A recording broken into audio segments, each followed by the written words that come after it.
hi Ben, what are we up to in May then? Well, this is really, really great, Neil. Great news for everyone is we're on the 19th of May, which is a Tuesday evening. We're going to be speaking at the Changing Times event. Now, this is a interesting event in West Sussex, which has been going on for a very long time, actually. I don't know how long the organizer, Andy Thomas, has been doing it for, but I know he has been doing an event there for over 20 years. And this is, it's like a little get together of people, and it's quite informal and quite small and a well-organized little get together. And we're doing an event called Messages Through Space and Time, and it's a kind of double bill, really, isn't it? Because we're both speaking, we're both doing short segments, and no doubt we'll be doing like a joint Q&A on several different subjects.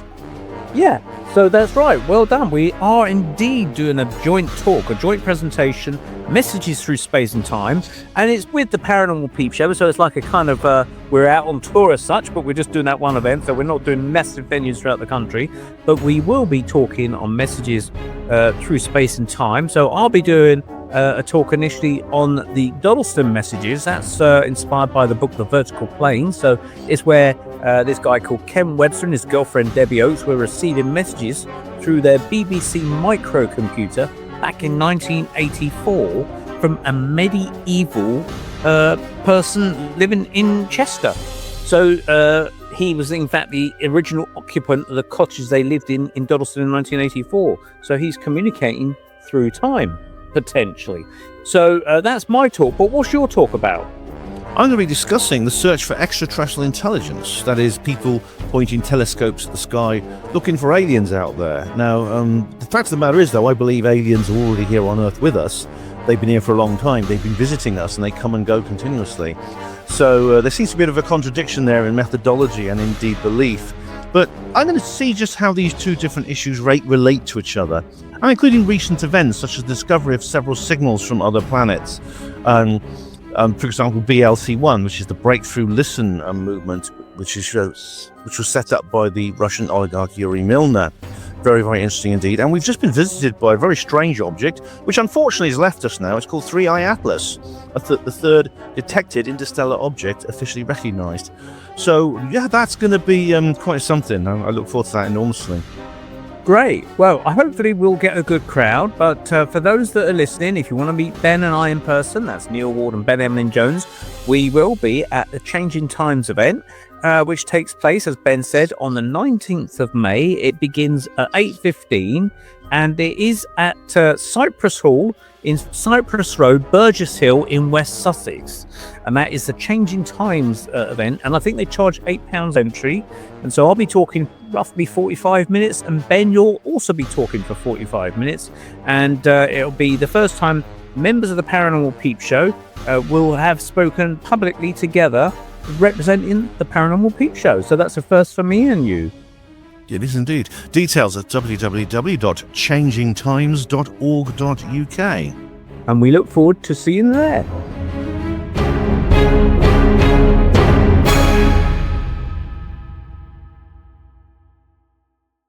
It's suppressed. It's an astonishing event, and again, no documentaries on this, which is another thing. No documentaries.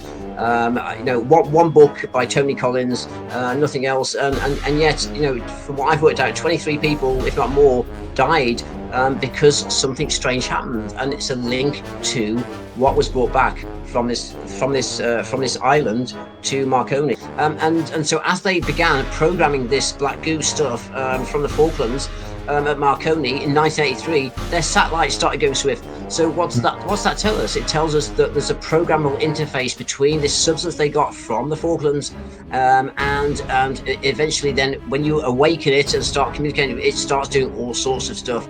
Turns out that guy that I saw for ages at this Nottingham tram stop was this guy that ended up killing two students and a van driver in Nottingham, he's also the one that turned up, knocked on. I mean, the guts you've got to have, also the intelligence you've got to have to find out where's MI5, MI6 building in London. I mean, it's a huge, if you look at it, it's the most oppressive building. Most of us wouldn't go near it. He went into their reception and goes, turn off, it's a black guy, right? Turn off the signal sending in my head. You're listening to the Paranormal UK Radio Network, and now it's time for the Paranormal Peep Show.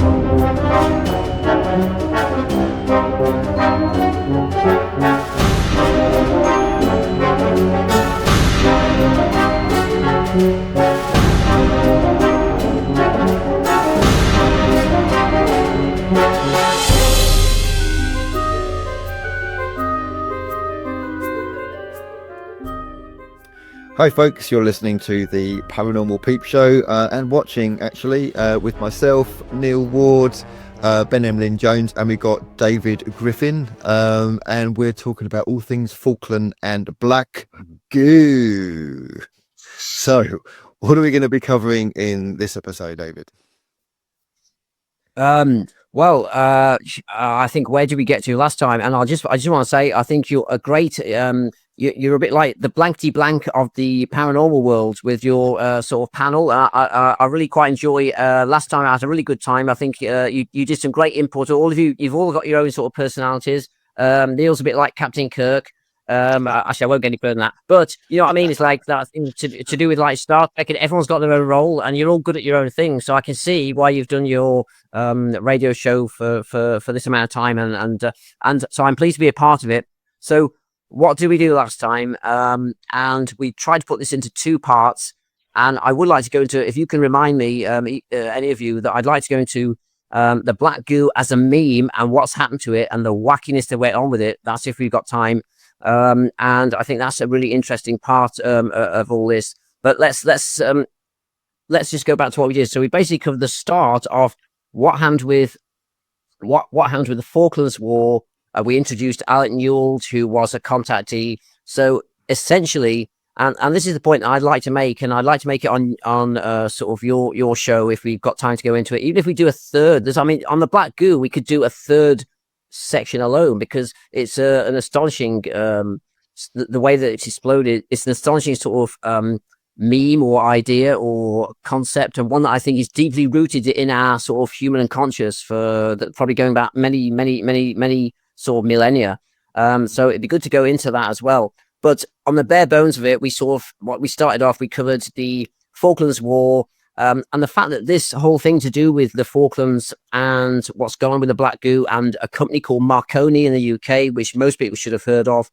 And my point is, and again, from memory, I think we need to pick off from the Marconi deaths. I think we were just getting into that, weren't we? And then we had to cut it short.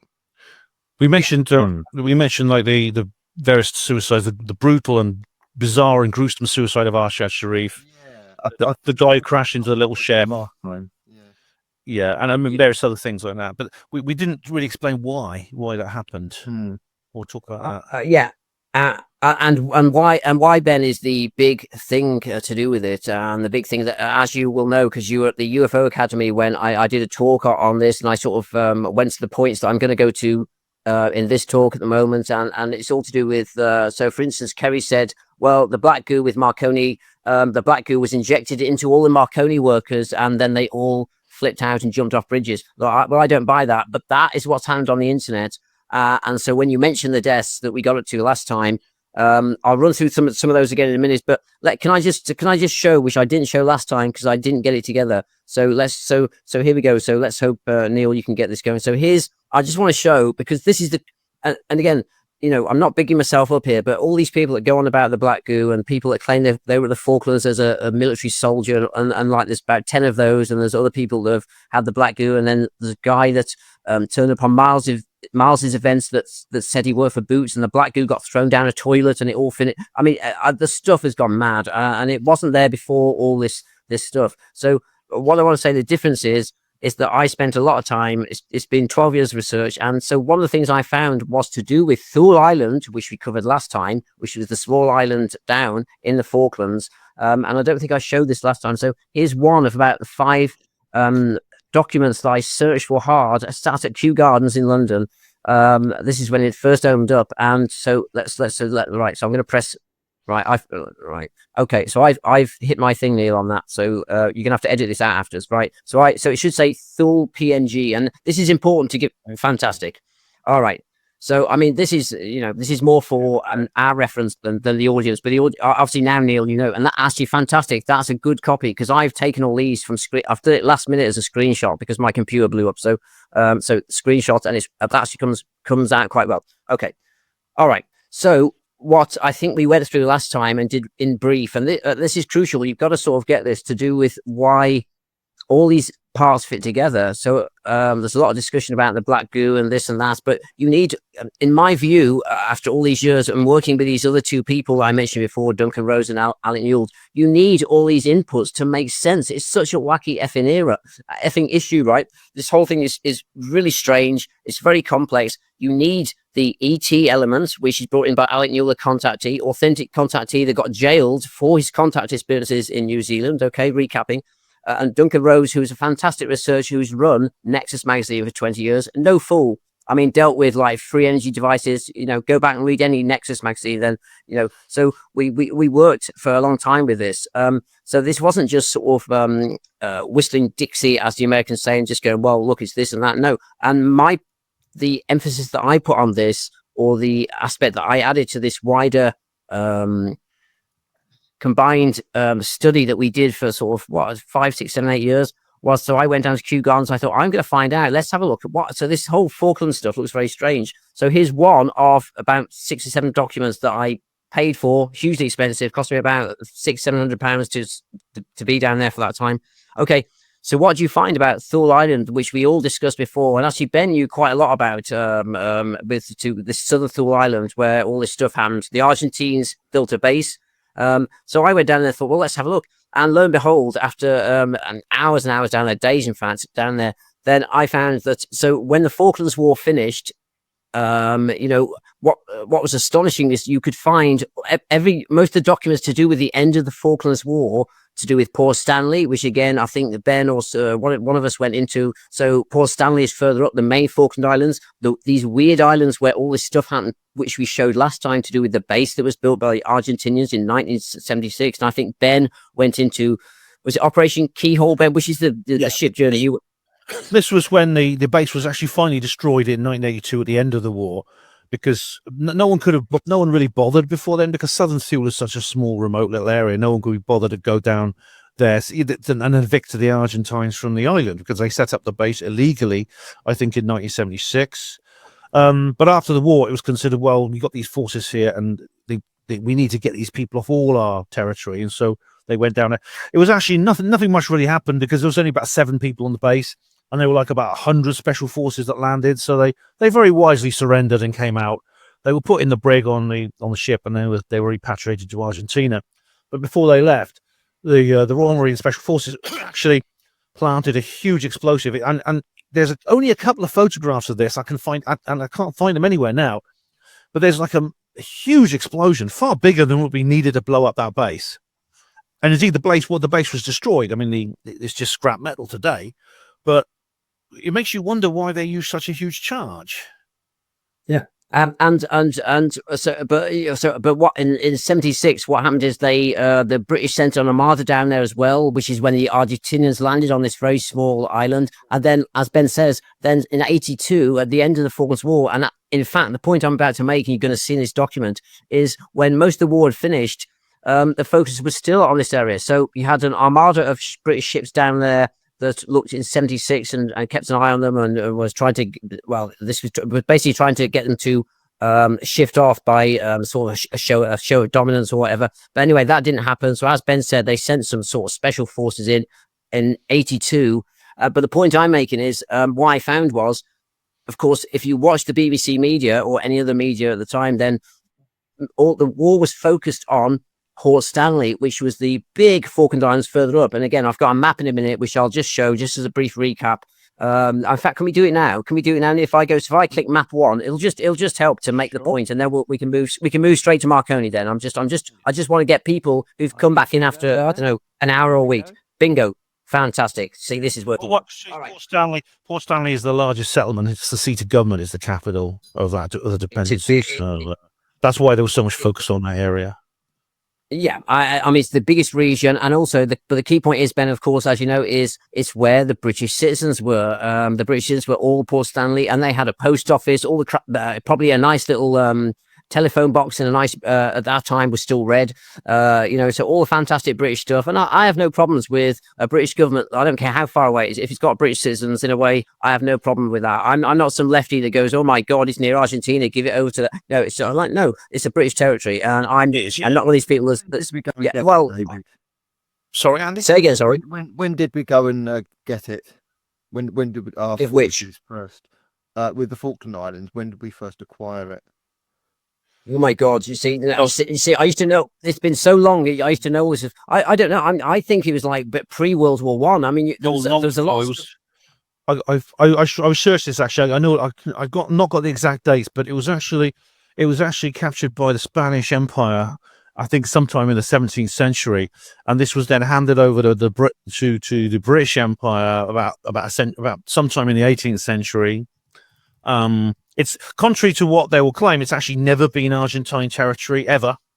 The Argentines have a claim that they have a territorial claim, but this is basically a fantasy, it's basically a fiction invented by the military junta to keep people occupied. There's never been a legitimate Argentine claim on the islands. 1765. Just giving you a date. Thanks very much. Sorry, is that Spanish or English? Spanish or English? Is that date? What is it? Spanish. Ben mentioned the Spanish. 1765. 1766. I've got here. And that what is say? Who though? Who settled it? That's the point I'm making. I've forgotten who settled it. Then it must say if someone's. Actually, the first landing was 1690. And the British, 1762. And the French established a settlement at Port Louis, which is East Falklands, in 1764. Then in 1765, Britain formally claimed the islands and established a settlement at Port Egmont, which is in West Falklands. Or Falkland. Right. You see, France, I did look settlement to Spain. There's lots of connections with Spain and France involved in it, but it looks like, yeah. Okay, so what? So let's just sum it up. What you can say is trying to claim it, but Britain won out. But what's interesting, of course, is the usual colonial powers, isn't it? You've got France, Spain, and England are the ones that did all the. Actually, I must say, you got Portugal. I've got a friend in Portugal here, and he loves all this sort of stuff. So I've got to include that. But yeah, you've got they're the colonial powers from Europe. I'm sorry, Somalia, but you never seem to sail anywhere and get much going. So sorry, whoops, better not bring that in. I'm sorry, I've been listening to a lot of stuff about what's happening in Minnesota at the moment. So anyway, never mind. Don't want to talk about 65 IQ. Anyway, that'll get us banned, and we better not say that. Okay, so so of course, so you had Port Stanley, where you had a mayor and you had people and all this stuff. You had a general a life going on in British sort of life, and a lot of people found that very strange at the time. It's just like, well, my God, we're sending this armada down there in 82 to sort of save these few sheep and this, that, and the other. But that, to me, if you look at this whole thing, and and even at the time, it's when Alec Newald did a talk on this, and he mentioned the Falklands, and I was like, my God, but that's a weird war. I was 10 years old, and it was a weird war. I remember thinking, what are we doing? Because I remember seeing the footage of all these soldiers. I was like, it's just grass and sheep. What's all this hoopla about in the media? And that's me as a 10-year-old, right? And but anyway. But let's get to the point. The point is, so if you have the map here, then it shows how small those islands are. So there you have the curl. The curl, I think, on the right is Southern Thule. If you go 1,000 miles north, east a bit, then you get to Port Stanley in the main Falklands. But way down, and look how close they are to Argentina. This doesn't show the actual main Falklands, but it shows where they are. That's magnified. They're not that big. I think it's just over 1 kilometer wide, this Southern Thule area.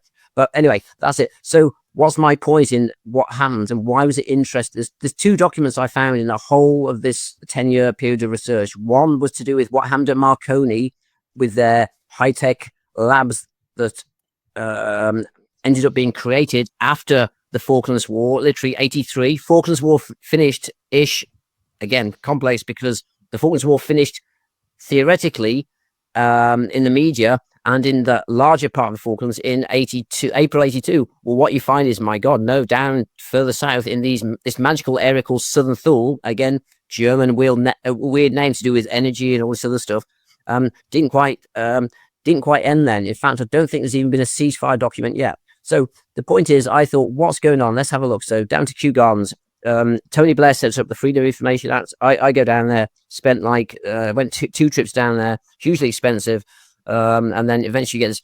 So Neil, let's go back to we've seen where it is now geographically. Let's quickly just run through what happened. So the FOIA Thule.png. Do I click on it? I'm going to click on it. There you go. Fantastic. Okay, I don't know whether we both have to click, but there we go. No, that's it. Okay, so this is what happens when you're down there on.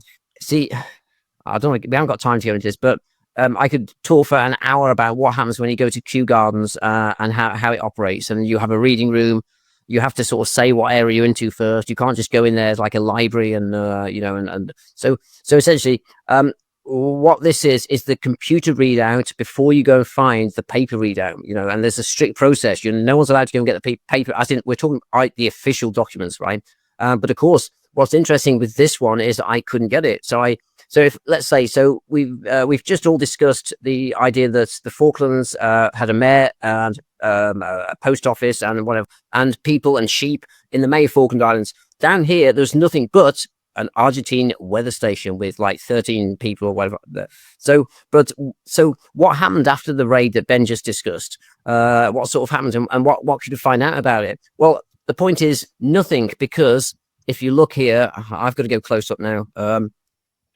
So what's interesting is I could get anything to do with the end of the Falklands War or even halfway through the Falklands War to do with logistics, which ships sailed down to Port Stanley, the main bit, which ships even in 1976, which we just discussed with Ben, actually went to Southern Thule Operation Journeyman. And Operation Journeyman is all over the internet now. It's an amazing escapade that the British did for absolutely no reason, with huge armada of ships and firepower and stuff. But interestingly, that only came out with this freedom of information stuff. It wasn't out before. That's the result of this. And this document is also. And so if you look carefully, it gets a bit complex because it's all to do with the Foreign and Commonwealth Office, which is really boring. And this is how much I had to really think I'm going to get. I've really got to get into this stuff and not get bored by it, because it's all to do with the Foreign and Commonwealth Office, which covers a huge area. So it goes into this. But when I got down to Southern Thule, I could find lots of other stuff to do with the Falklands. But then as soon as I said, well, what happened? And this is just one of about 5 documents to do with a ceasefire or the agreement. What was I after? I was after what happened to that base? Why did it get blown up? What happened just before and just after? And what was the whole thing? Why did you blow up a weather station with the Argentinians? Of course, the media thing, actually there was no media thing, but the thing that you hear soldiers talk about and stuff is because, well, look, the Argentinians, they had a legal weather base on it. And so for that reason, we just went and destroyed it. But what was interesting, they didn't do that in 1976 in the operation that Keyhole, which I mentioned before. So what I found 4 or 5 documents that basically said, no, you can't find out anything that's going on. And you think, well, all they did, right, is if it was just a weather station, if it was simply a weather station and they wanted to they made the Argentines surrender. This wasn't a big war. I think the Argentines left. They came, they surrendered, and then they destroyed the base. Like in Ben says, it's very dramatic. I've got a picture coming up of that if we want to go into that. And yet you think, well, okay, if it's that simple, then so tell us what went on. No, you can't find anything about it. You can find all about the Falkland Islands. So if you see here, I went to blah, blah. So there's the date. It covers the date of, there you go, 78. So this is just before that event, right? And that's interesting because it's around this time of just before the Falklands War. So even then, so this is one of 5 random Freedom of Information Act documents that I found down there. But if you look, what's interesting, and believe me, I went through hundreds of Falklands War general documents to do with this same period, before the war, after the war, the peace settlement, logistics, all this sort of stuff. Went through hundreds, but no, only in this island of Southern Thule did I get where it says. So if you hear it says access conditions now closed for 40 years, right? So of course this is time from. See, I've got there's 5 of these, so the dates they're all from 78 to 82 usually. So I've got to get this sort of right. So closed for 40 years. And so the opening date then was, and this is for this one, I could have put another 4 up, right? So they're basically saying, right, no, you can't find out. You can find out all about the Falklands War in other areas, but for this one, to do with this Southern Thule mini island, 1 kilometer wide, nothing going on, that it's not going to be open until 2019. Well, I was down there. Obviously, I was down at this Freedom of Information Act place before that. What's interesting, so close to 40 years, right? You can time that about right. So that's 70. There you go, 78. There you go. That should be about exactly the right era. What they then do is, and this is again for another 4 documents to this. They then say, right, we're going to reassess this again in this time period. So of course, January 2019 would have been another date where all the big wigs got together and they're like, what should we do? And also, what do they know about what's behind it? Well, there's going to be some upper layers that are saying there's got to be a reason why they've not done this stuff. They've not released it. And so what happens on this document and the other 4 to do with Southern Thule, when I went back and checked, and I was about a year late, I got tired of this stuff, right? Year late to get, then no, they'd all been rescheduled again, I think for another 10 years. So that took us to 20. So the point I'm making is there's something to do with this very small island, and it's the only stuff they keep then rescheduling for secrecy. No, you're not allowed to say, what is it about this island that you keep doing it? When the big Falklands Island, nothing happens. So it's not just this one. There's the date. I'm telling you, I can prove this. I've got other documents. So it says there, we'll reconsider this on the 1st of Jan, 2019. Well, they didn't. It then got redone for another 10 years. Okay. And I think I checked. So what did that take to 2029? That takes us to 2029. Okay. So we can all check again then. But there's other documents that they did for a bit less time. And I think even the last 2 years, they then rescheduled. Very few have been opened up. And you've got to say, why was that? It's all very strange. All right. So that's the Freedom of Information Act. Something strange about this area, which I'm saying, along with the other points to do with Marconi and what happens and what we're going to find out about a certain scientist called Victor Moore, who worked at Marconi, and the stuff that he says, we're going to find out, well, my God, there's all this stuff to do with this area. So something happened and some sentient booty was taken from this area, or something happened down there. Even if you don't think that happened, there's something happened at this Southern Thule Island. Why all this stuff, and then why all the stuff we heard from Marconi. So anyway, that's it. So let's move on there. I mean, do we need to do another map? Probably not. If anyone wants to talk on that for me, let me find the next 2 or 3 slides, right? Which I've got to load up now to this system. Yeah, it's really weird why they would want to delay it. Okay, I'll just recap then. All that happened in the 1980s. Yeah, but this document was created in 1978 before the war.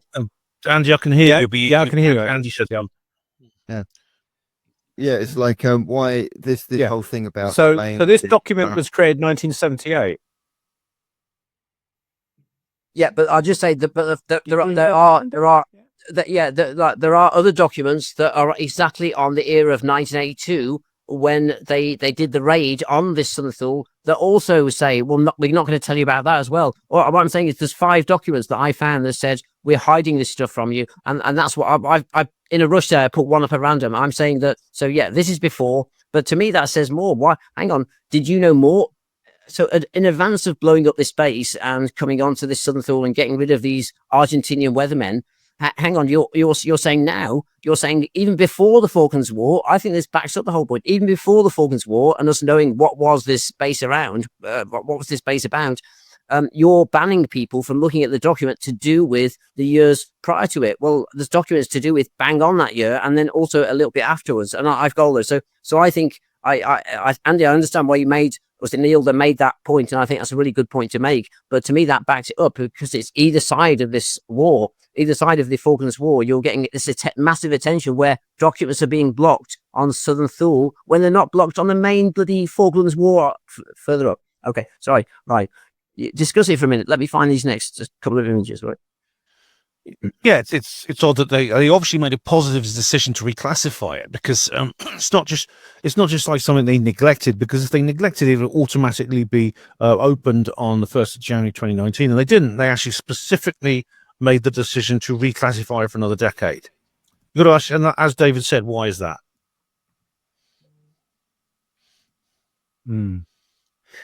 Super sensitive material. I guess. Phone volume. I don't know if that's better. Andy seems to be having some problems. Can you hear him, Neil? 1, 2. Can you hear me? And it's quite quiet. It's quite quiet. Yeah, I can hear Andy very clearly. Oh, I don't know what's going on. I can hear you very clearly, Andy. A bit better now, Andy. You were a bit low before. Yeah. Well, you should be coming out in our recording. Okay, good. Yeah, I mean, what I was saying is basically That sounds good to me. why would anyone delay for 10 years information regarding a war from the 1980s, the early 1980s? That's more or less kind of like irrelevant now. It's what information could there be that they'd need to hide that we can't access now? Yeah.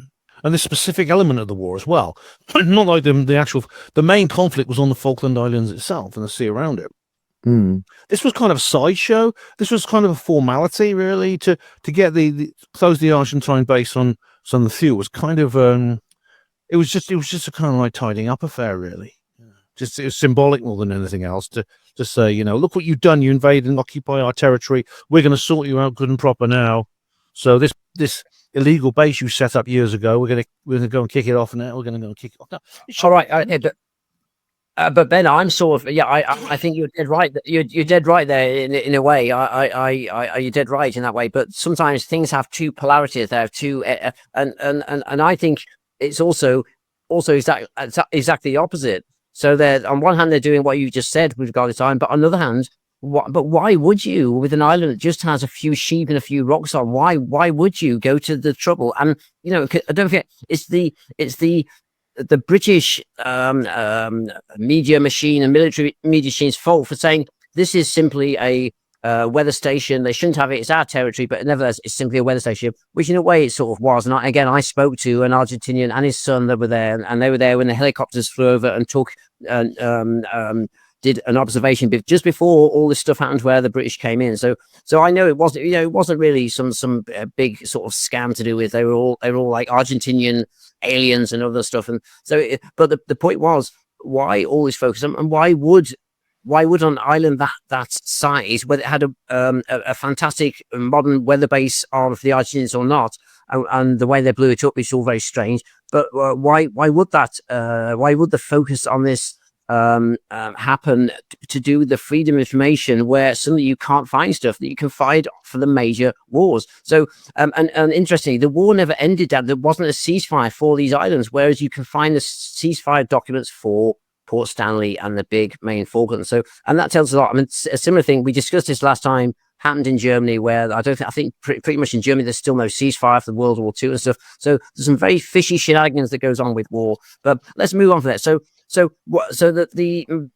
my theory is that's backed up by this number of inputs to do with Alec Newald, to do with the freedom of information documents, to do with the quotes that you're about to hear, and a few other angles that essentially something moved from this island, or could be wrong, right? And this is the difference with me, is that I'm not one of these that go, this is right, I found this out, and I was told this by a super soldier from 20 years ago who came back from the future. It's just like, no bullshit. No, I go with what we know from people I trust, and documents and stuff like that. And so I don't know, this whole Black Goo thing could have come from a different Antarctic region, but Alec Newald was told it was this place, and what backs that up is the actions of that we've heard from the special services that went in there, and the whole treatment of this island. Okay, so something happened, and something got taken back to Marconi. So let's look. So what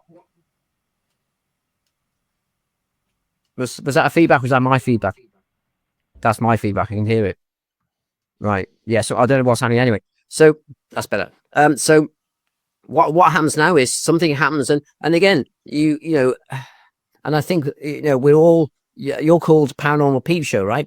we're all into this whole idea that sometimes, we're all into logic, but sometimes it's this thing called high strangeness, right? The things don't always. Sometimes you have to look outside the logical areas that the BBC News look at or scientists look at, and so what's the chance that suddenly when the Falklands War ends and what we found out down by this island, what happens when suddenly at the time one of the most major companies in electronics, satellites, underwater surveillance, underwater drones, all this other stuff linked to the British government. I mean, the main arm at that time in the 80s, the main arm. I mean, if you want to look that between the World War II and 80s from what and the 1980s from what I found out, then Marconi remained pretty much the main. Marconi and Plessy, GC as well, remained the main people in England. We weren't, to be honest, that great, to be honest. And we had a few small companies because America would do it. They were dominating all the stuff. As we know, post, that's what happened. You know, we were made broke by the war. So what happens? But interestingly, so there's a hint that something went from this at the end of this war to Marconi. And then what happens? We then find that then Marconi have all these deaths. So Marconi have something taken back and all these deaths happen. And it starts in sort of 82, 83 and goes on for these next few years. And again, it's suppressed. It's astonishing events, you know. And again, no documentaries on this, which is another thing. No documentaries. You know, one book by Tony Collins, nothing else. And yet, you know, from what I've worked out, 23 people, if not more, died because something strange happened, and it's a link to what was brought back from this island to Marconi. Well,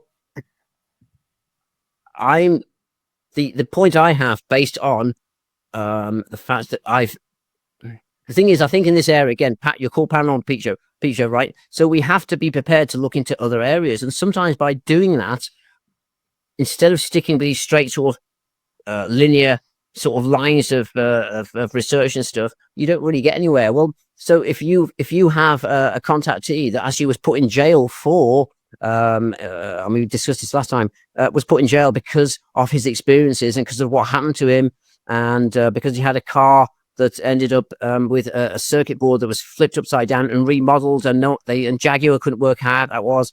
He was jailed for that. Well, he also was told then that something happened to this Southern Thule, but also then this was taken to Marconi. And we're going to see. And what's interesting here, so let's go on. So let's get to the next. Marconi desk, right? Yeah, I mean, here's the Marconi desk. So can we go? I've just clicked on it, Neil. I don't know what I'm doing. I've just clicked on. So I've clicked on it. It's called Marconi desk, the next one, and it's just. Okay. I've clicked on it. Hello, Kate. I can see it. Yeah, Marconi desk. All right. Add to the stage. Here we go. Yeah, and so and this is interesting because what was it? So these deaths started happening, you know, and they're happening like a few a month in 82, 83, then a few a month here, and then, you know, but, you know, they went way above the 23 that I've studied. But you'll see these, and, you know, it's interesting because what have we got? I mean, does anyone want to talk about what a thing called the D, which I'm sure was employed? In fact, I'm positive it was. So the D notice. So we started having lots of deaths and very bizarre deaths, and yet they weren't covered in British media. But you can see here, Chicago, Los Angeles, mad deaths at Marconi in England. So does anyone talk about D notices? Yeah, well, I could say that. Yeah, I actually mentioned about them in my book. Oh, we're all going off at once. Okay. They've been used basically to put the shutters down on people that want to talk about something. And it's from what my understanding is, that it's not an absolute law that they've got not to broadcast. It's more like a strongly recommendation by the powers that be that denote for ask media people not to go forward to that information. From what I understand, you get injunctions and then super injunctions. So an injunction is you could say that the topic exists, but you're not allowed to talk about the details. And a super injunction is you can't even talk about what the topic is at all. It's so British, isn't it? A British way of doing things. It's like we're not, you know, we're not going to throw you in jail or chuck you in a river or chop your head off. We know, but we're strongly recommend. It's just such a British way of doing things, and I love our country and I love the way we just all do things. But it's so funny sometimes. So and I'd heard exactly near what you said about D notices that it's sort of do you know what? And they say this apparently even today. I don't. They're probably not called D notices today, but apparently to newspaper editors at the moment then. they're sort of and again, sorry, that's my phone going off. Strongly leaned on, it's a British phrase as well, to not do a certain thing. And that's how it works in the British establishment. And you have to really piss them off. Here's a good point, and here's a good link.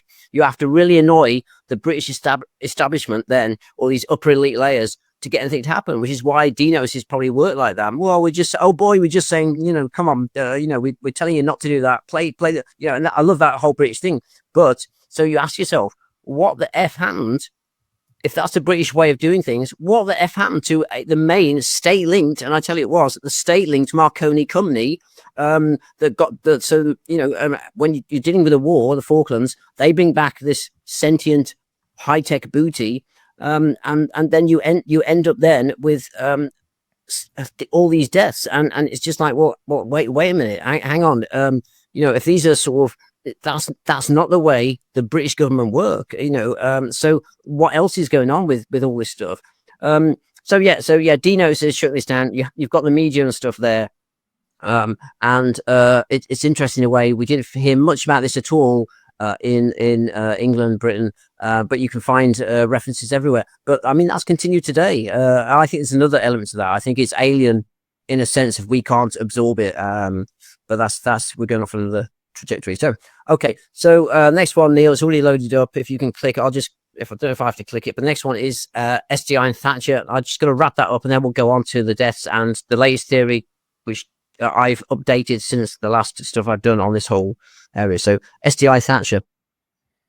Okay, SDI Thatcher, here we go. Here we go, right. Okay, so Marconi, again, the company, we haven't got time to go into it. I could go into, Marconi this is the history of Marconi. This is what happened. This is how many branches they had, all this stuff that I've looked into. But let's just say, okay, so death started to happen, 82, 83, and the point was, it's not just deaths. These were hugely strange deaths.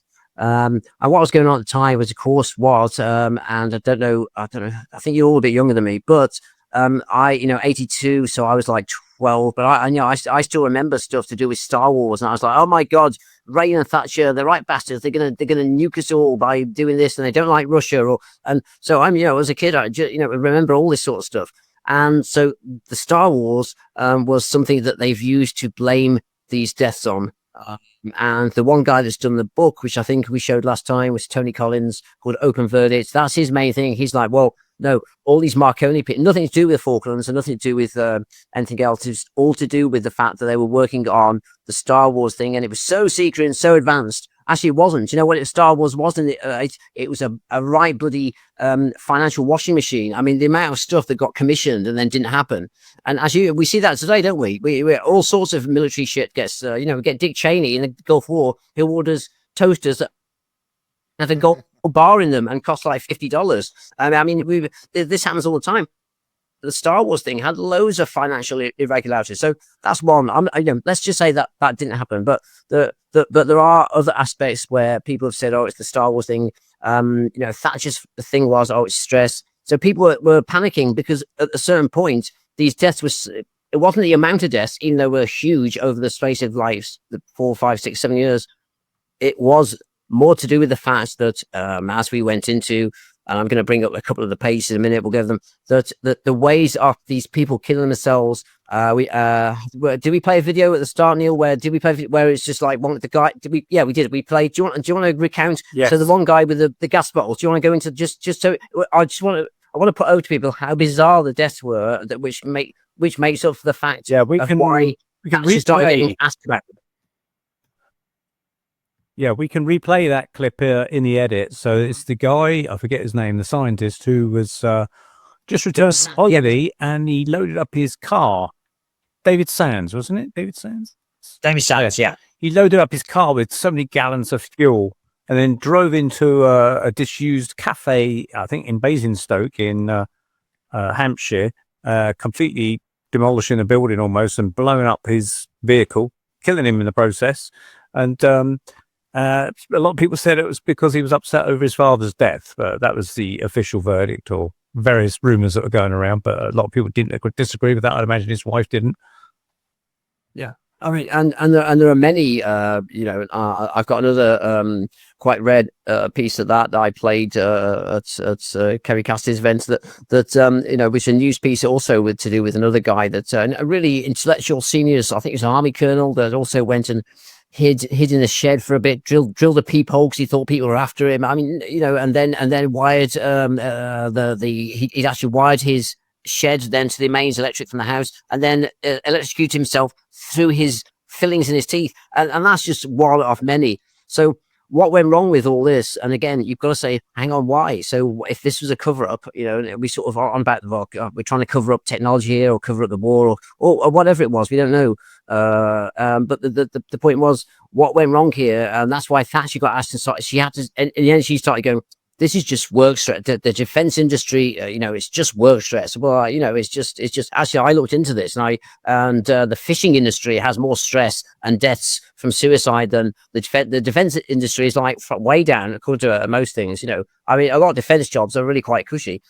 So the point is, what was going on to cause all these deaths? And that goes off into other tangents that we'll go into, or we can or you can go and find out in your own time, because you've got to think, why would people kill themselves in such a weird way? All right, so that's it. So SDI was one. There were other things to do with, like, the Russia. Say something.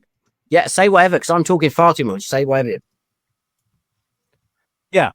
Okay, so I'm only saying it whilst I remember to do so, because I'll forget, and I think it's pertinent, maybe, because obviously in the first episode with you, David, I talked about the company that I work for, the SSVC, the Surface Sound and Vision Corporation. Yeah, and we used to have different radio stations and TV broadcasting units based around the world, in Germany, Cyprus, the Far East, Hong Kong, places like that. But also after the Falklands War, they had a base down there, so BFBS, SSVC, the same company, basically, ended up having a radio station down there. So lots of engineers from our company would have to go down to there and make sure everything's tickety-boo and working and keeping it ticking over. Now, I did hear of one of the engineers, and he probably would have done a stint in the Falkland Islands, but they were rotated. So they sometimes did a nice cushy job in hot, sunny Cyprus, and then later on, as punishment, they'd go down to the Falklands in the cold, and penguins for company, and had to look at the engineer inside down there for a bit. I quite like the penguin. This particular engineer, I didn't know.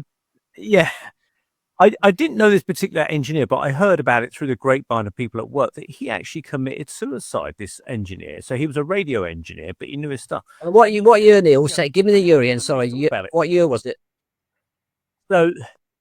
Okay, so this was after the Falklands War, and it would have been about 1985, 1986 time, something like that. Perfect. The apex points of these days. Yeah, the apex points. Just bang on for these apex points. Yeah, sorry, carry on. Yeah. He wired himself up to the mains, basically, and then hit the switch and electrocuted himself. And I remember thinking, okay, he's clever enough to do it because he's a scientist, engineer type. Nothing to do with Marconi as far as I knew, but it probably been posted to the Falklands. Now, whether it's just something else, I don't know. But I just thought it's a really bizarre way, a dead sure way of doing it. He didn't have to worry about the electricity bill afterwards, I guess. But it reminds me so much of these Marconi deaths. It does, but let me and again, I've got thinking, again, in the 80s, just think, we as an English country, we didn't have the internet and stuff, but it's interesting the way we rationalize this stuff. So Neil, you just said, well, it's interesting the way you just said it, and this is why these Marconi deaths, to the point that I've been and tried to get the when they look at the inquests of some of these people, and it's so bloody hard to get. I had about 8 I've written about 2. So the inquests of these people and what was said in the transcripts and stuff, and it differs from county to county on when you try and get this stuff. But it's interesting that you said, well, he had the know-how, so he electrocuted himself. And I'm not having to go at you here, but I'm just saying this. I think this is how we think as human beings. So you just said, well, he had the know-how because, of course, he was an upper-level scientist, or whatever, to be able to wire something up and electrocute himself. The point is, if you're an intelligent bod, if you're like way up there in computer science or way up there in the army, and this, honestly, these deaths covered the gamut. I mean, they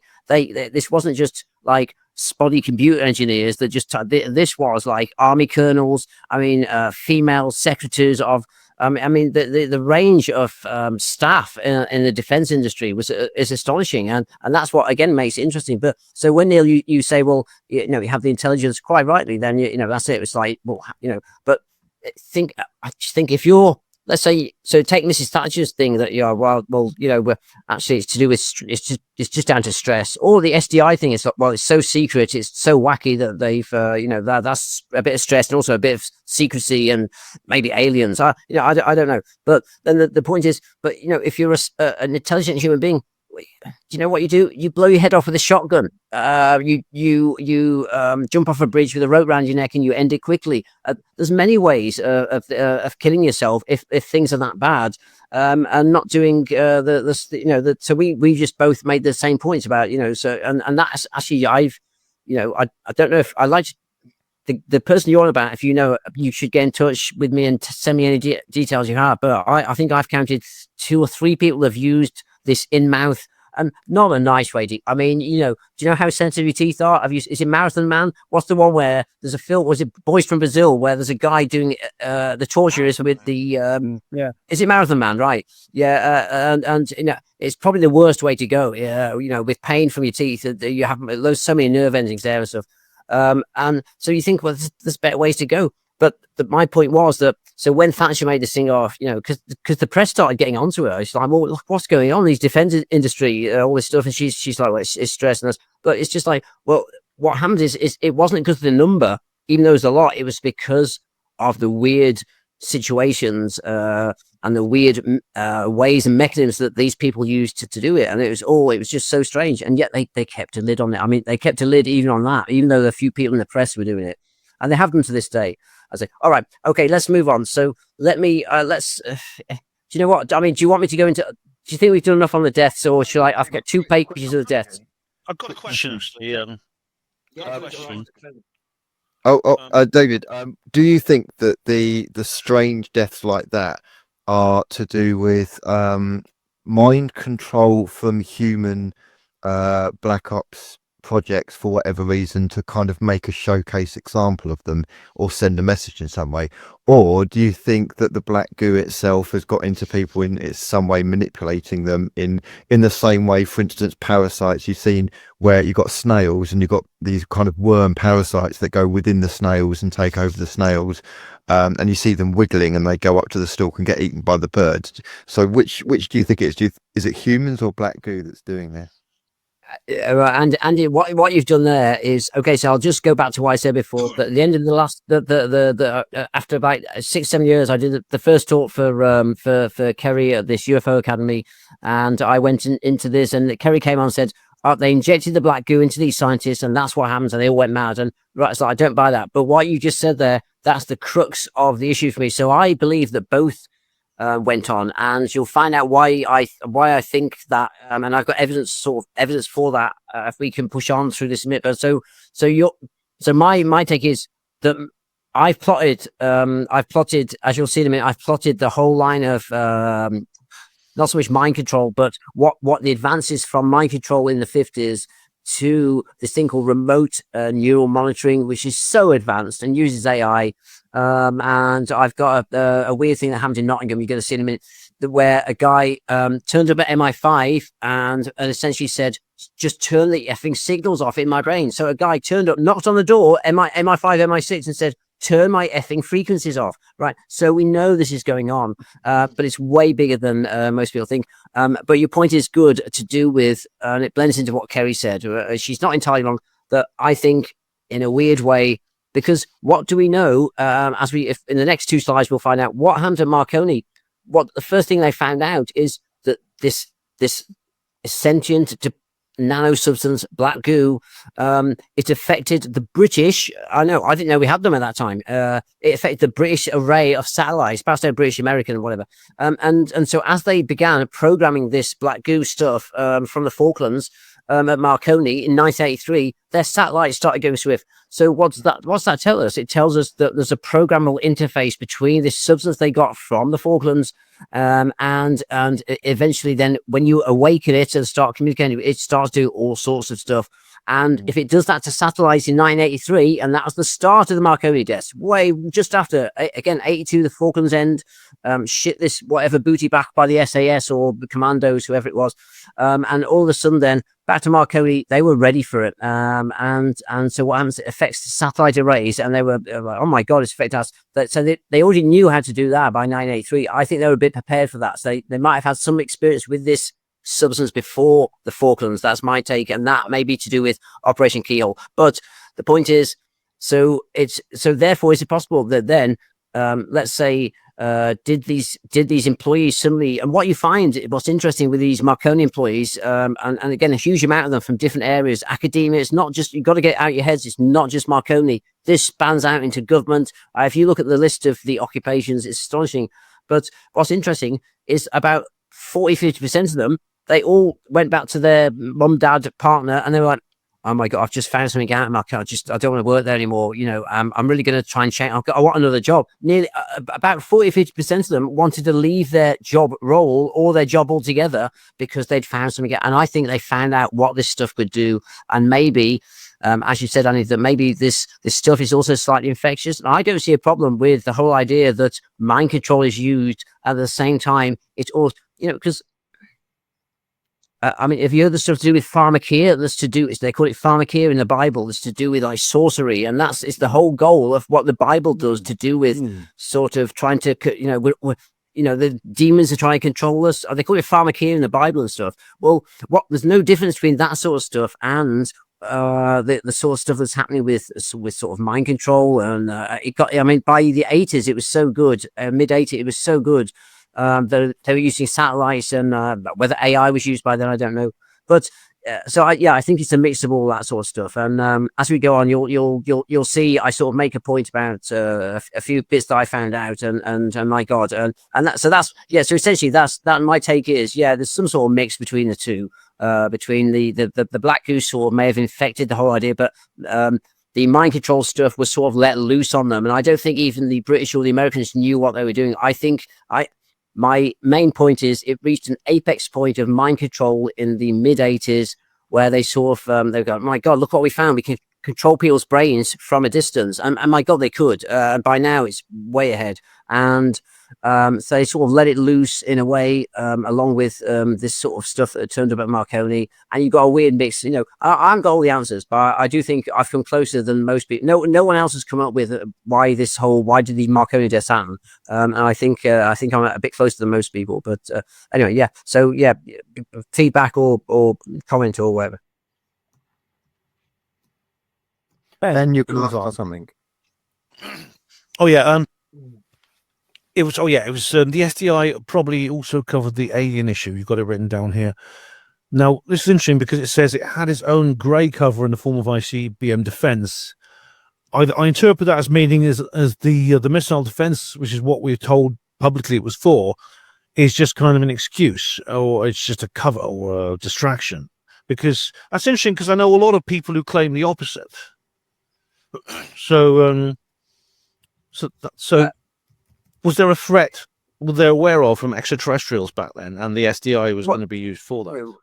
Absolutely, and I think the SDI, and that's why the SDI thing was also, and again, it's like Reagan did that, and then he got shot at the start of his term, and then him and Nancy were pushed into some sort of backwater Texas place to shut up while bloody who's that UN fascist thingy Bush, the senior Bush anyway, Poppy Bush. After the poppies, Poppy, and so I think that sort of stuff was going on, and essentially with the SDI, what you hear, and even Carol Rosin, who is a lady I've spoken to for like sort of 10 years, I've spoken to her. She's sort of I count her as an online friend. She's a great lady, very careful and stuff, and she's very careful what she says to me, and but. I mean, she even mentioned once that look, she goes, look, the stuff during SDI was actually, because of course we were told it was to be this missile sort of defense thing. Well, she said, no, most of these things were facing outwards, and this because, and which is, and what backs that up? What did Reagan say? You all of you know what Reagan said when he was in the cinema. Was it with Spielberg or someone? And he said that the threat is really from the outside, and so this SDI funding, so it was scammed, but was actually for the first time facing outwards to try and defend from probably the grey group. I don't know, and so the SDI was probably linked to that whole thing, that it was a threat, and again, you could say then, so with these Marconi people, were they working on that? Did they find this out? Did they then find out? I mean, the whole reason that I'm sure I asked you this, I'm having deja vu. I asked one of you this last time. Who jumped out the window of that? Who's the guy in the 50s? Who's Forrestal? Is it Forrestal? James Forrestal, yeah. Okay. So 49, yeah, he jumped to his death from a psychiatric ward. Oddly enough, he made a window on a psychiatric ward on the 14th floor. It's ridiculous. See, when you said he opened the window, I was like, oh, Ben can't be saying he opened the window himself, because the poor fucker did. I mean, he talk about someone that was shoved. But what's interesting is, if you read, I don't want to go off topic, but if you read the book called UFO Highway by Anthony Sanchez, which is a fantastic book, and he basically goes into all that. And Foster was a Catholic, and it seems that he went to a meeting and found out all about the ET agenda and couldn't take it. And he's a hardcore Catholic, so in a way he cracked up, and he did crack up and end up in this place. But then I think they did some stuff with LSD and whatever, and threw him out of the window. But I think he was going to go public.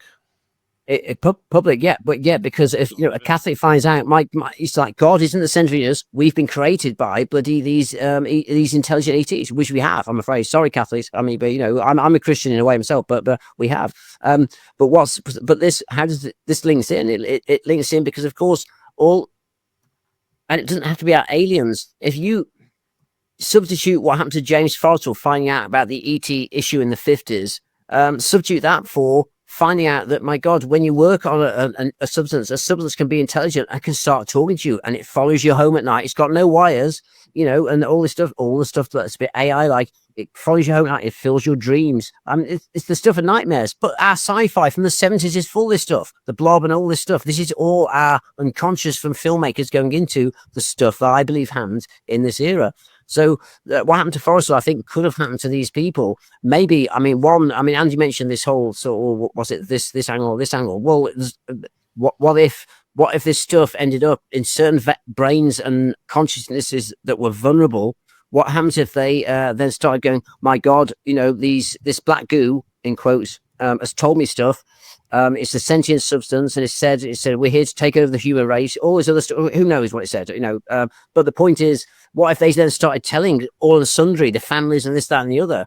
I mean, all sorts of stuff's happened with the partners and sons and daughters of these people and their fathers, where these works at Marconi, they changed overnight. They went to work one day and they changed overnight. I mean, and again, this has all been hushed up. So who knows? But there's something going on, the same as with Forrestal, that these guys, and then maybe, so did they then turn this mind control technology and go, fucking throw yourself? We can't just go and kill them. Look, because these aren't, with these, you can't kill a computer program, because they're not a threat, they're not a terrorist. So we'll make it look like they're doolally and jump off a bridge or these other weird deaths, and then acts as Andy said, as a warning to other people. So there's another option. Did the Black Goo sort of invade their mind and it was a bit too much, and they then ended up having to get rid of these people, and they put a mind control regime on them that I don't think they had control of. They've got control. By God, have they got control of it now? And that's another area, but that's one possibility. Okay, that's me done for a little bit. And I can round over the few points. If not, I can get some. We can sort of start polishing it off. We can start finishing it off, and I can get a few images up. Let me. If you want to talk or pause for a minute, let me just get. Yeah, images. Sure. Okay. So, I was just thinking about the fact that if you got the military involved and sequestered to bring back a Black Goo in containers of some sort, or high tech protection stuff, wonder if any of the military people that were, given the task of doing this, later also fell foul to foul play in some way, either by committing suicide or being bumped off or something. It'd be interesting to find out if there's any mysterious deaths that have occurred within the military around that time. it's almost like through the chain of wherever this black goo passes, it leaves a pile of bodies en route to where it's got to go to, type of thing, you know. Just a thought. Right, yeah, no, that's all right. Well, anyways, if not, let's just, so we've all had I've just waffled on. We've had a discussion about the black goo and what role he could have played, and then mind control, which is what we'll finish off literally in a few slides. We can finish this, and we can go on our own separate ways. But if you can go on to Victor, I'm just going to show. And this is hard to explain. This is why this whole discussion needs like a third episode in a way. You've got to go through it slowly because it's 10 years worth of research. So if you can find the next one, which is called, I'll click on it. Don't know whether I have to, but I'll do it anyway. Victor M intro. Okay, so this is Victor Moore. He was the chief top level scientist, a satellite dude, the top scientist at Marconi.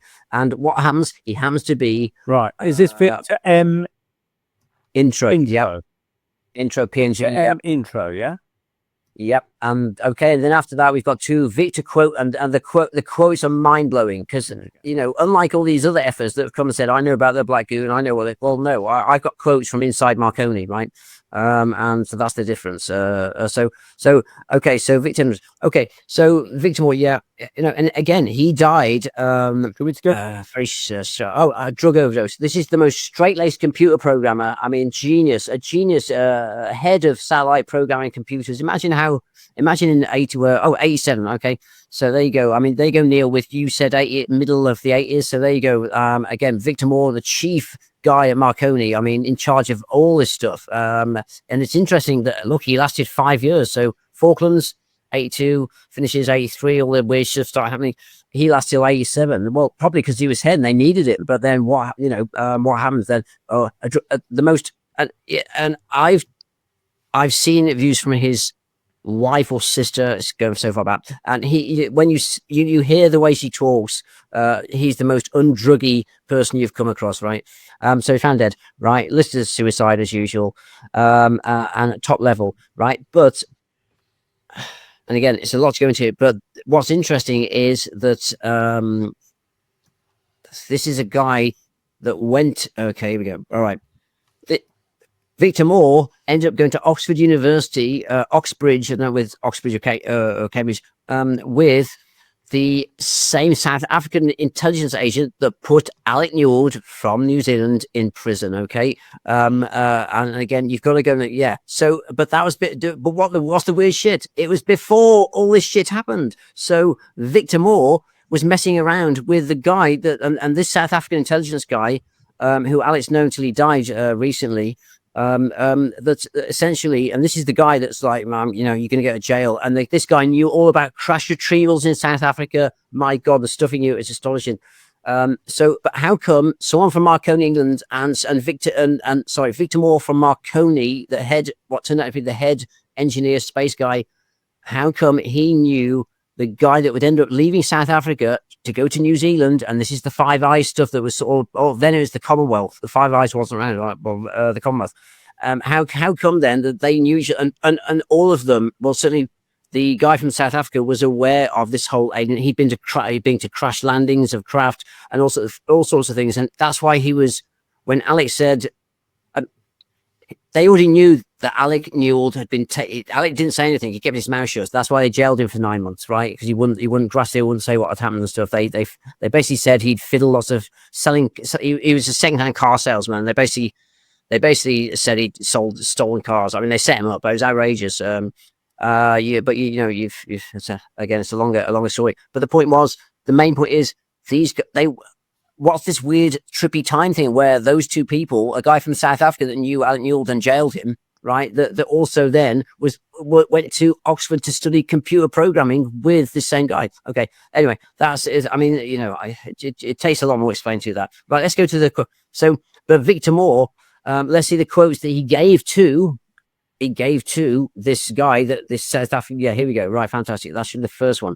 And this is what, I think, I mean, there's a few things that really make the case that I've made, along with my two great people from Nexus Magazine and Alec Newald, the contactee, is that these sort of quotes, and because again, this is like first-hand data that's come. Okay, So by saying Mr. South Africa here, so that is going on about this guy. They call him Mr. X in the. We know his name now, but I'm not going to give it. Right, Mr. X is now dead. But what's interesting is right, blah, blah.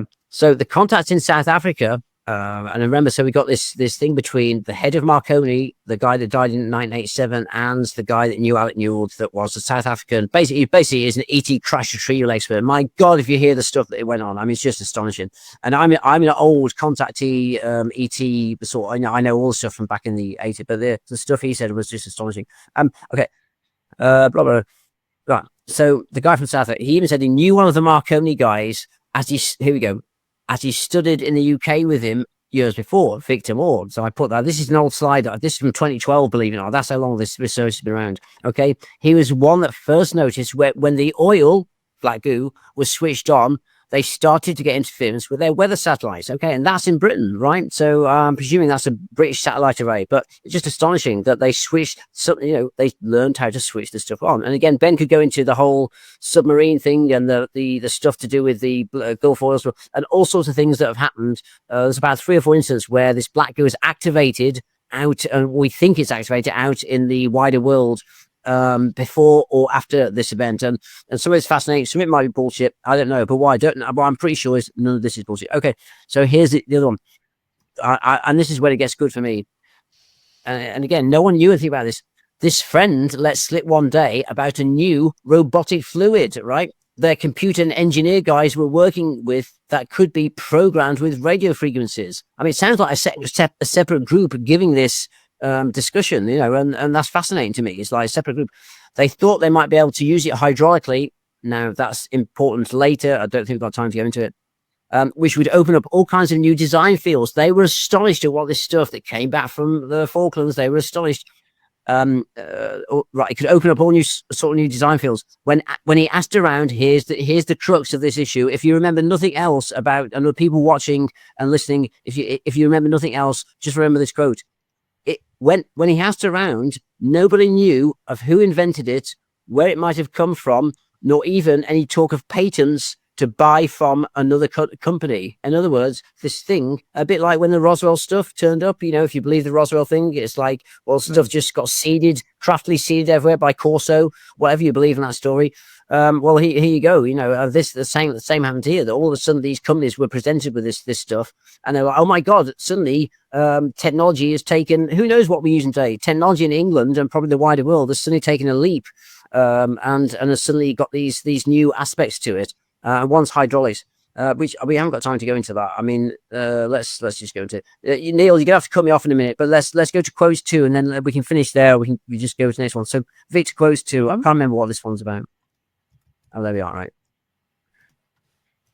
Okay, no, so this might be a bit more to do with the deaths. Okay, so remember, this is inside Marconi. And again, no other effer has got this, okay? Not being big-headed, I'm just tired of all the people that keep saying that they went to the Falklands and they got goo, and they were there and they got their spade and they put the Black Goo in a bucket and went home to Bournemouth. It's like going to Bournemouth. Honestly, some people, it's like, oh, they were at Bournemouth getting sand and building sand. Oh, I was down. And it gets worse, anyway. And that's why I fell out with Miles Johnson, because he kept pointing people on that was just saying idiot stuff. Obviously it wasn't true. God bless you, Miles. Anyway, right. Okay, so okay, so there's another quote then. He also thought something about the job had really been bugging his friend because okay, so this sounds like this is someone from Marconi that basically got a bit woo about stuff. He also thought something about the job he had been bugging his friend, but he could not talk about it openly, of course. He did say he was working on something out of his field. Indeed, out of everyone's field at Marconi. I mean, and there's a quote. So it's probably a top bods field. I don't know if this is Victor Moore. I've lost track of all these things. It says comments from, that could be Victor Moore then, to Alec Newald. So this is from the notes that Alec Newald has sent me. But also that last line, it's out of everyone's field at Marconi. You've got the biggest electronic intelligence group in the UK at that moment, and it was out of everyone. Well, when would you say something's out of everyone? Technology is not out of everyone's field unless it's got a bizarre alien element to it, right? Okay, he didn't feel he was up to it or comfortable with it, right? Fair enough. He even let slip it was a little spooky. What do we say in the whole paranormal realm? We sort of go, well, there's high strangeness. Jenny Randall's calls it the Oz factor, right? The spooky sort of thing that it's a little spooky what the stuff could do. You don't say that about a ZX81 that's just come online or Sinclair C5, do you? And it's like, my God, it's a little spooky. Like it's a bloody thing with a computer chip, in 1981. You don't talk about stuff like that. But this stuff, it's a little spooky what it can do. Even reaching into the fields of medicine, biology, and nanotechnology. There you go. And there, again, that's a quote from the guy, nanotechnology, which then I think links to why I called it sentient nanofluid. And I think it's quite right that it probably was a nano-based sort of substance. And hence all the problems. In the 80s, around the 40s, we didn't have an effing clue how to deal. The Black Projects may have been doing it on an underground basis. We did not have a clue how to deal with nanotech. And I think my take was it was dumped onto Marconi and they're like, well, you're the best. The British government said, you're the best. Here you go. And they could deal with it to an extent, but they didn't know the extent to the havoc it could reach and probably the good it could do, right? It's probably both places, all right? So does that make sense with those quotes are fantastic. Does that make sense? And do you think that helps people understand a bit more about it, or just give me some feedback? I mean, I could tell you that the very fact that they talk about, they mention this robotic fluid, but they don't say this is something we're working on. They say this is something we're working with. There's a big difference. I am put on. His mission. This is not something that they have invented. This is something that they're essentially back engineering, or something that someone else or something else has invented that they are then analyzing and trying to find ways to develop this foreign technology. The second quote was as well. The second quote backs that up. Yeah, it sounds like what they've done is, oh look, we found something conscious. Let's try and communicate with it, and then it's just got way out of hand. That's what it sounds like to me. And remember last time we spoke, we talked. They now call it Chat GTP. Well, you never know. I mean, you never know what they might have used it for. But you know that the last time we spoke to David, we mentioned the Berserk thread and how the oil became activated when it was transferred to the French ship from the submarine, and that the idea to get switched on. So it's just inert for a while, but then it becomes active and switched on, and it starts to do things once it's become active. I mean, Carol Calzvella, at one of the, I think it was bases at Woodbridge, he actually showed a film of this stuff, or what it looked like. This stuff, it was a black tar-like substance, or crude, it could have been crude oil, and it starts to move of its own accord. I don't get You don't think much of that then, David? All right, yeah, I know you. I know. Do you know? Let me just be, because I'll just say this. There's someone today sent me Harold's done an interview with a guy. It's called THC. I forgot the name, but anyway, I did 2 chats with him years ago, and he's had Harold on in the last week, and people and we've not seen Harold around, but out of all the bullshitters that have turned up, Harold's actually the most scientific and actually takes I just a bit I just think just when because again he arrived and this is what this is what sort of annoys me a bit. It's just I'm just like a real bit of a hippie person. If I've got an information I've come through sort of an academia to a sort of master's degree level, not that means anything, but so I sort of learned that the good polite English way as an academic is you give you sort of reference where you got stuff from. All this stuff came after the stuff that me and Miles did, the 3-hour interview that started then other stuff. And again, it's not about that, but it's about, my God, just reference stuff occasionally, say, because it also helps people understand. But Harold, I got to say, even though he didn't reference anything and say where it suddenly came from, this sudden interest in this area, then but he certainly added some very interesting philosophical and scientific aspects to it, way above anyone else. In fact, I put Harold probably at the top of the people that commented on this whole area, and somebody goes beyond me, and it's fascinating in a way. But there are a lot of other people who are just bunkum people, and it pissed me off to a degree. And anyway, so yeah, that's it. Sorry, you carry on if you want. I've just got 2 slides, then we're going to finish this. Right, I've got 2 slides to go. We'll carry on with the slides as far as I've got nothing to follow up that. So, yeah, I mean, I can ask my questions at the very end once we've done all the slides. Right, Knox saying it right, next to it. Okay, present. So hang on, I've tried to load. Right. So but based on what we've just discussed then and what Ben just mentioned there, let's just look. So what's the as well as the freedom of information documents that I sort of found to do with Thule Island and what the weird shenanigans that went on there, then let's just so now fucking the other one won't load. Right. It's called Marconi Clean Sphere. Ben will have seen this if he saw the Kerry casting, but it's a fascinating thing. Can you click that one now? Oh, it says, oh, you know why?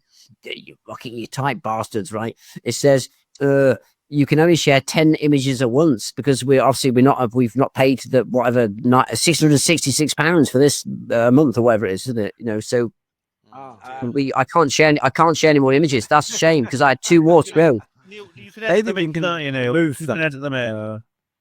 Can you edit them? All right, doesn't. Yeah. Well, shall I talk about them and you pretend you can? Like, it's quite easy, right? They're making us go right. It'll take 3 or 4 minutes. Okay, all right. So let's all put our best acting hats on, right? Yeah, and okay. So, all right. And I go. I've got this annoying thing now from StreamYard going. But you pay your bill, you bastard. You know you're only getting 10 images. You type. Okay. Right. All right.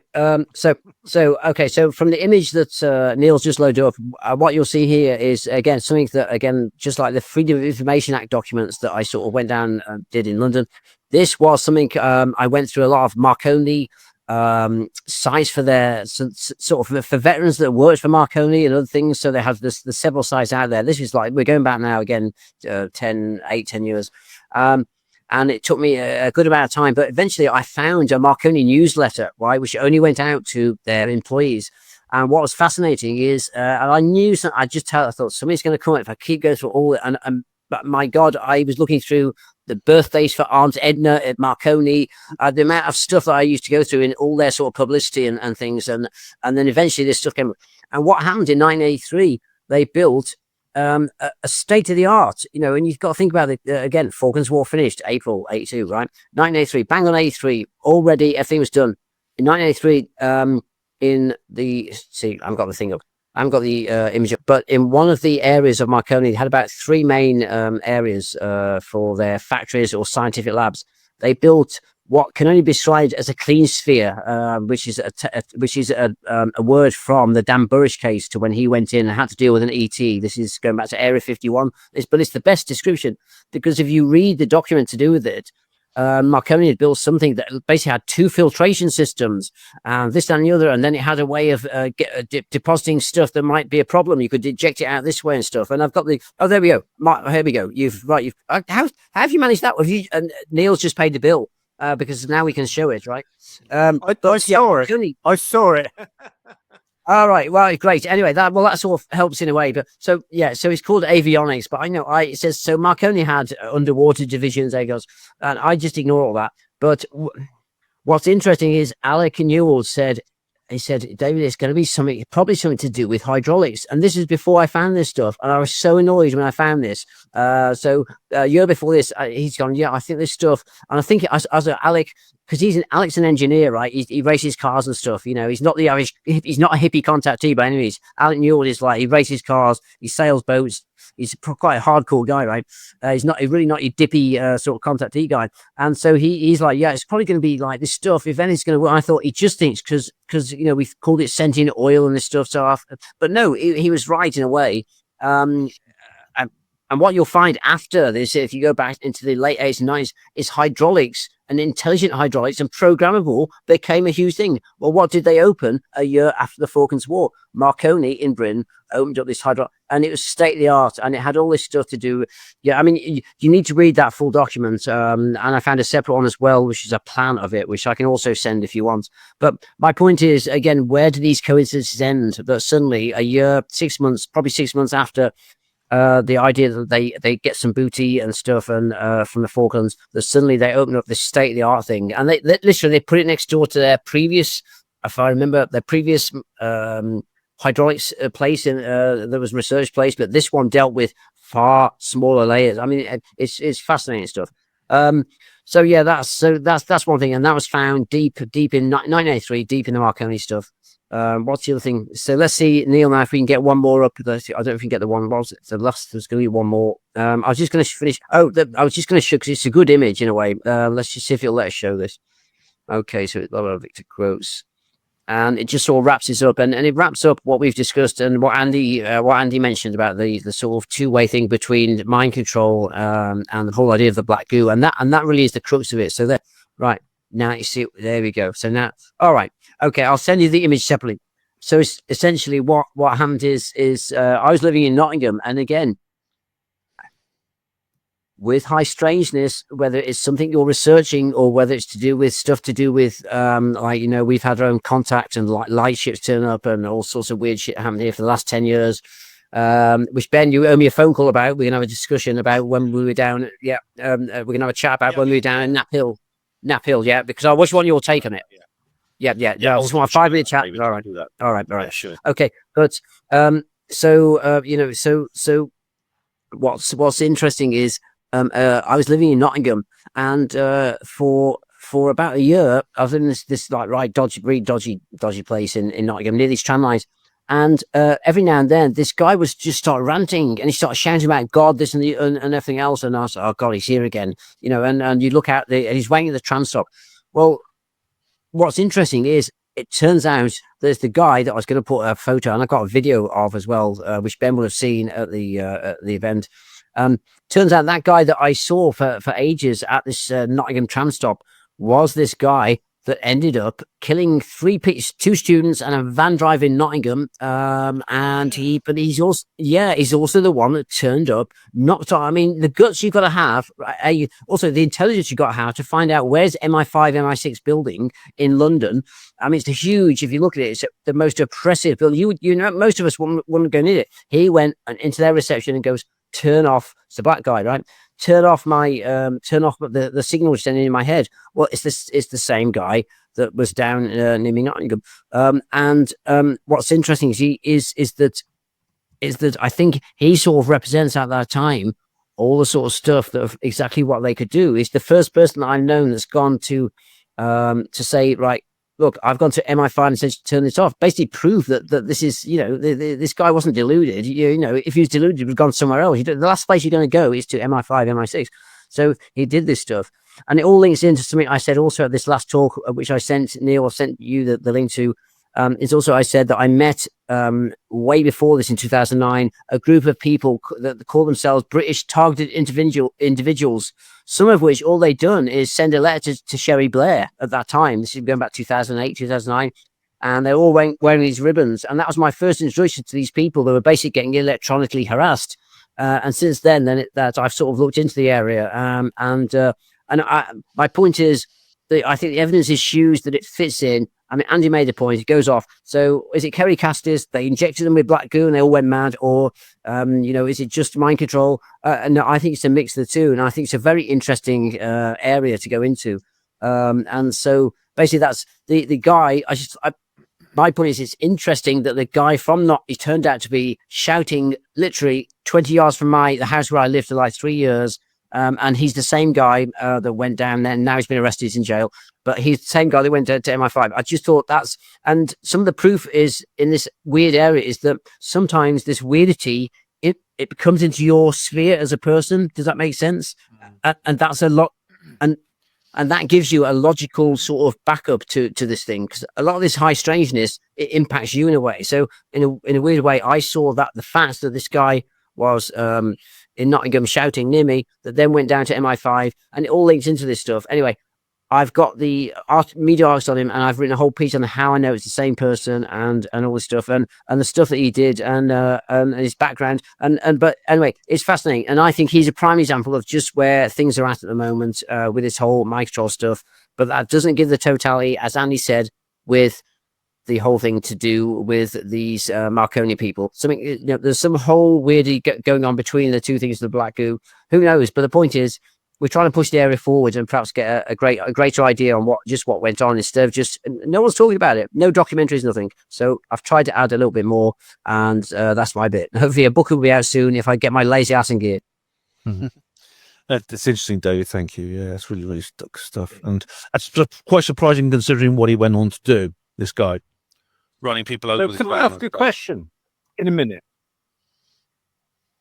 Well, they Ben, but they run. Don't forget, and again, they, what happens in all these German markets at Christmas and other things. Then on these street, then there's people running. They can mind control. I'm not having to go Muslims, but Muslims have seemed very prone to sitting in a car and being told to go and drive into people, and that happens. And I'm 90% sure this stuff is that's what's going on.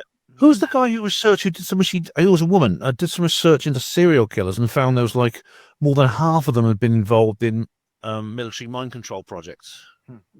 I said it was serial killers.